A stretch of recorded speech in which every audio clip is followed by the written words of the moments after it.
Jay, I need your help. Unfortunately, I'm a Steelers fan. People need your help. I need you to tell me why the Steelers offense is what it is, even after hiring a new offensive coordinator and getting Justin Fields. Started out 3-0, had a good game against the Colts, and now what happened on Sunday Night Football? Here's the thing with the Steelers. Steelers, every game, like Steelers football, every game's going to be close. They want to run the ball. They want to run with defense. They're hoping the quarterback doesn't screw up, hoping the quarterback makes just enough plays.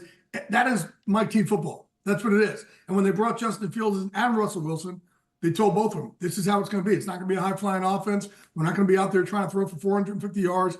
This is what it's going to be. But also, like, Justin Fields he's a reclamation project for them. So it's not everybody wants him. The first couple of weeks he was doing great, but he's got a little bit ways to go. I know. I mean, Mike T football is great, and the defense up until the end they played great. But love it when you win 16-15. It's hard to watch week in and week out. And now I'm wondering what's going on with George Pickens. I'm seeing that he didn't play very many snaps on Sunday Night Football. Do you have any idea what's going on there? No, I didn't. I haven't talked to them, from last night to this morning there. But Pickens is he's their guy. He's the number one guy on that, that team. They work, trying to. I will tell you this: when they were in the Brandon Ayuk trades, and the 49ers were looking for another receiver, and they brought up George Pickens, Steelers were like, no shot. Absolutely not. No, we're not even going there. So George Pickens is very, very talented, but he's like a lot of receivers. You got to make sure that you kind of handle them in the right way. Shanahan's 49ers had been 38-0 when leading by 10 points in the fourth quarter and blow yesterday's game to the Cardinals, giving up 11 in the fourth. I want to know the sneaky impact here. Jake Moody makes a tackle in the second quarter, ends up out for the rest of the game, impacts the 49ers' ability to go for any field goals in the long run. They end up blowing this game. How much is Jake Moody attempting a tackle going to influence the NFC playoff picture down the road? Because I believe this tackle ultimately changes everything as the Cardinals get to 2-3 and the San Francisco 49ers drop to 2-3. You guys stop drug testing over there at the Le Batard Show? I wish I could get him to talk slightly less, slightly more efficiently when he talks. I have not been able to achieve that quite yet. Do you have an answer to what it is that he is saying there, though, about the 49ers looking less good than any of us thought that they would look? Yeah, last night I was just texting John Lynch about it, and he was just, it's like, They're off kilter right now, but the 49ers are always that type of team also that as the year gets on, like later on, they're the team that you just don't want to face later on. They're going to, I have zero questions about whether the Niners be a team you want to face down, toward playoff time, down in crunch time there. But I think that, they've had a lot of things that have kind of thrown off their rhythm. One, Ayuk, the preseason two with Trent Williams, Ayuk, I think they got thrown off by there. Ayuk, really waiting until week 5 to get on his track. All the injuries, the Christian McCaffrey injury, obviously, I get little Frenchies going back there.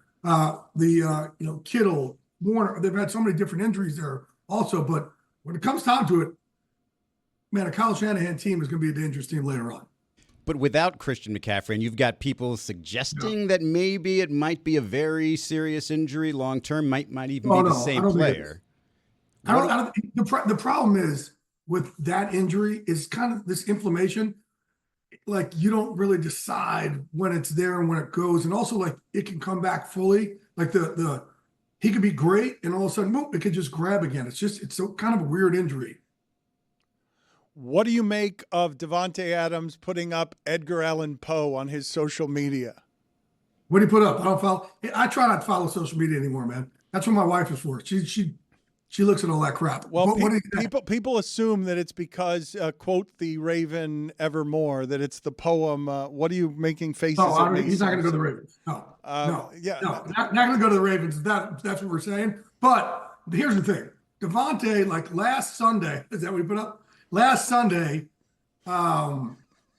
they think that's hilarious. It's hysterical. It is. It is. You can't help but I'm not trying to talk over this. I don't know how to do it. It is like funny. I hardly get speechless, as you know. It's funny. Where is he going to end up, and what?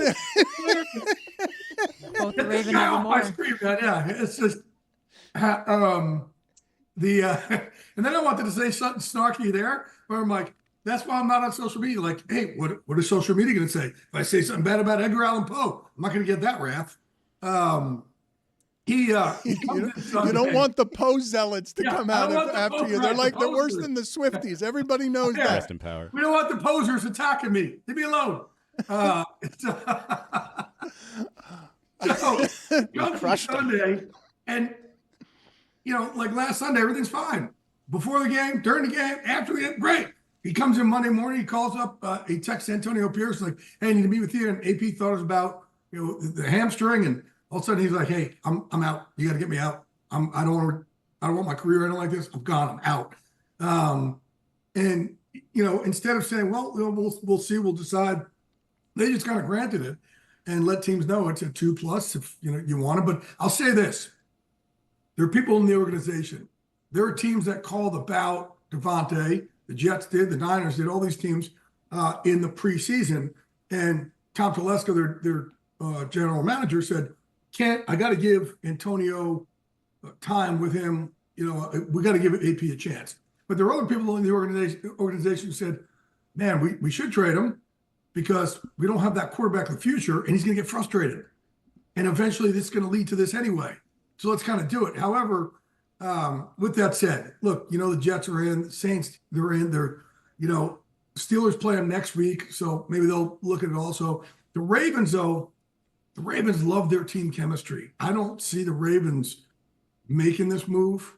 And there's not a lot of teams who have the cap space to just bring them in as it is. Like if the Saints want to do it, they're going to have to redo his deal or have the Raiders take on some of the money, which they don't want to do. So they'd have to redo them to an extension where a team like the Jets don't have to do it. So there's a lot of factors involved there. This episode of the Dan Le Batard Show with Stugotz is presented by Smirnoff. We do game days. Please drink responsibly. The Smirnoff Company, New York, New York. I should have told You know who people. drank a lot of Smirnoff is that Edgar Allan Poe. Yeah, Yeah, he did. everyone knows Heard that about about all the posers. A toast from the posers to That's Edgar just me Allan trying to Poe. get back on their good side. Yeah. Yes, I appreciate that. Aaron Rodgers, his performance on Sunday and in general, what are you making of what's happening there? Yeah, I mean, it's some of it is man, it's not Aaron Rodgers-ish, right? But, I think we're kind of almost taking away the fact that, man, the guy missed a whole year. He just missed a whole year, right? Missed an entire year. Didn't do any preseason with these guys. The timing is just not what you want it to be. But, I'm a little surprised. The running game's not going better. Defensively, that unit still is, personnel-wise, they've got a fantastic team over there. Personnel-wise, they're fantastic. So, yeah, a lot of it falls under, on Aaron, and they put so much on Aaron to be the savior over there. Tell me, Jay, what happened with that cat? I want more information on No, that. it's a dog. It's a dog. Not only is it a dog, come here. Where's Lucky? Not only is it a dog, it's a little handicapped Frenchie that we rescued from a kill shelter. Okay. Oh. And these people were like, yeah. So now I'm making you feel bad. But these people brought him into a kill shelter because his legs don't work anymore. And the kill shelter's like, well, there's non-kill shelters here. And whoever brought him in is like, nah, it's okay. His legs don't work anymore. So we rescued him. And my wife, Rosie, there did massage and laser. And here, baby. He's got speed. He scampered. He scampered. And she got him walking and running. Here, come here, man. He's making a little cameo. See? Hey, here he is. See? Yes. Hey. Yeah. Hey. By the way, Lucky, huge Edgar Allan Poe fan. Yes, as we all are. What do you make of what happened with Josh Allen, the Bills, and specifically the time management at the end of that game, Jay? Yeah, that didn't make a lot of sense right there, that time management. I think the Bills, though, it's pretty interesting. I don't know if it's getting rid of one guy, but they do seem like more of a team. I kind of don't look at it and go, team by game by game. I kind of don't judge them. I judge them more, but by what I think is the whole product. And I think the whole product as a team, they do look better. They do look like they're more on the same page. When you don't have to force the ball to one guy and you don't kind of have that drama anymore, I do think they're a better team. I think the clock management was a head scratcher. Yes. The coach got to kind of get out of the way there. Yes. Let's put up on the screen here Stephon Diggs giving Josh Allen the side eye at the end of this game here between. Yeah, but didn't they love each other up or no? Do they? Well, we prefer to accent the negative and the side eye from Stephon Diggs. There may be great context here, and they said all the right things. He could have been looking at somebody over there. I don't know. It could be. You're right. Very telling, I think. We're probably. It's like those lip readers who come on. I'm like, you're so full of shit. You don't know what these people say, or the body language experts. Agreed. Totally unfair, but funny nonetheless. It was a weird game, though, for Josh Allen. He played very poorly. And also, Jay, the science of he seemed pretty clearly concussed. Like he needed to be out of that game, did he not? The science on how they put people in and out of the game seems fairly arbitrary still. But it is hard to do that because sometimes, if you're dinged, man, I'm usually the worst guy to talk about head injuries with, guys, because my other job was to remove you from your consciousness. So I'm usually a bad guy to talk about this stuff. And we used to spar in practice, and you get knocked out, they pull you aside, they give you smelling salts, and you come back later that day or the next day. So there's kind of different levels. So it's I'm always kind of like, oh man, I'm the fucking worst guy to talk about these things. Jay, when Joe Burrow says his team is not a championship caliber team after scoring 38 against the Ravens in overtime, is he just calling out his defense right there? No, I think they're kind of looking at, look, first of all, they have been decimated. That defense, like Lou Anarumo, that defense coordinator, and that side of the ball, they are phenomenal. And they have been decimated by injuries, starting all the way back in camp. And there's only it's like the Rams. There's only so many injuries you can kind of go through. There's so many teams that are dealing with that right now. There's only so much you could overcome. And I think he's frustrated because they're not playing at the level that they're normally used to playing at. And also like, hey, if you're on an NFL roster, you're expecting a guy to, hey, next man up. But that's kind of like cliche. It's not the truth. It's like, you can't have next man up. If you got, if Puka and Cooper go down for the Rams, you can't just assume, the next two guys are going to be on their level. And it's the same thing with, guys over there in Cincinnati. And they've had a lot of drama, right? With Chase going over there. And T. Higgins was legitimately banged up. But I just think that they've been so banged up. They are Zach Taylor. People always talk about the Sean McVay coaching tree with LaFleur and Kevin O'Connell. And you forget Zach Taylor for some reason. He is, that's one of the best coaching staffs in the NFL over there. And I just think that they've just kind of been behind the eight ball with so many injuries. With all those injuries and some of the other team struggles, Jay, how bad is the AFC? I feel like this is the worst conference I can remember in years, all the way down. There are so many weaknesses. After the Chiefs, who are undefeated, I mean, every single team has weaknesses. Even the Ravens gave up 38 points in their win. Like there have been these teams that have. They gave them 38 in their what? I know they won. The point being is that I feel like, and maybe I'm wrong, the depth within this conference, there is just a giant drop-off of talent after those first handful of teams, and even those handful of teams seem to have some major weaknesses, no? I think every team in the league has pretty much weaknesses, but even the Chiefs, they got weaknesses at receiver. They got weaknesses at tackle. That's how this league is, but no, I think the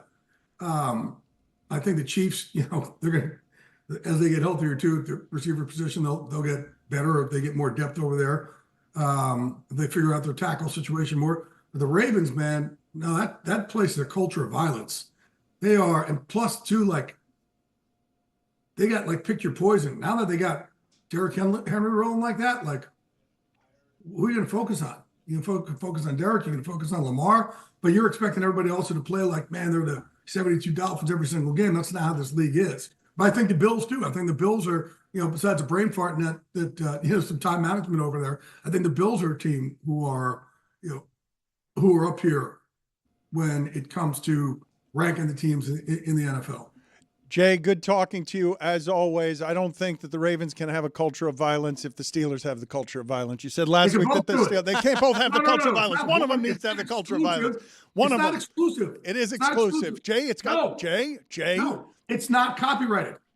Good talking to you. I should copyright it. See you later. Good talking to you. Yeah. Enjoy talking Edgar Allan Poe with you. Good seeing you. David. Yeah. Keep non-drug testing over there.